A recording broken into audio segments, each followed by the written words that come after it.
ভোটারের দোয়া চাই চিটারের সকলের।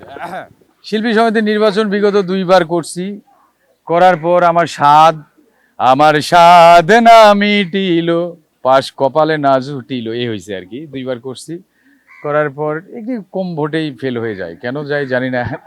তো এই কারণে এবার একটু ব্যাকডেটেড, আমার পেজগুলো হ্যাক হয়ে গেছে, এই টেনশনে আমি আসলে চাঁদের দেশে চলে গেছি।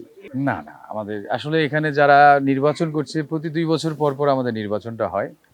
এই নির্বাচনে সব প্রিয় মুখগুলি নির্বাচন করে, যাদের সাথে একই কাতারে দাঁড়িয়ে, একই লেভেলে দাঁড়িয়ে, একই মুভিতে আমরা শুটিং করেছি। তো সেই ক্ষেত্রে প্রত্যেকেই আমাদের প্রিয়। আমি বেসিক্যালি এখানে আপনাদের বলতে পারবো না যে আমি ওরে ভোট দিব, এরে দিব না, এই আমার সাথে এ করছে, এ আমার শত্রু না। এখানে there are most important candidate is my favourite. প্রত্যাশার জায়গা হাড্ডাহাড্ডি লড়াই হবে, আর আল্লাহর কাছে দোয়া করি সবাই পাশ করুক। এই প্রথমবার একটা ইতিহাস ঘটুক যে সবাই পাশ করছে শিল্পী সমিতি নির্বাচনে। এটা সম্ভব না, এখানে বেছে কুছে ভোট দিতে হবে, আমরাও বাছাই করব, আমরাও দেখব আমাদের হয়ে কাজ কে করছে, চলচ্চিত্রের জন্য কাজ কে করছে। শুধু নির্বাচিত হইলেই তো সবাই সবার মতো থাকে, চলচ্চিত্রের জন্য একটা মুভির প্রযোজনা একটা ব্যাপার থাকে। একজন শিল্পী যদি প্রযোজক হয় তাহলে এখানে কম করলে একটা মুভিতে 200 জন শিল্পী লাগে।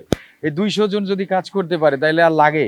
তো এরকম একজন শিল্পী আসুক না, যিনি প্রযোজনা করবেন, আমাদের শিল্পীদের নিয়ে কাজ করবেন। কোনো প্রযোজনা সংস্থা যখন একটা মুভি শুরু করছে, সরাসরি আমাদের সভাপতি, আমাদের সেক্রেটারি ক্যান্ডিডেট যিনি আছেন বা পাশ করেছেন তিনি সঙ্গে সঙ্গে চলে যাবেন, গিয়ে বলবেন যে আমার শিল্পী সমিতি থেকে শিল্পীগুলোরে নেওয়া হোক, যাতে করে তারা দুইটা ডাল ভাত খেতে পারে।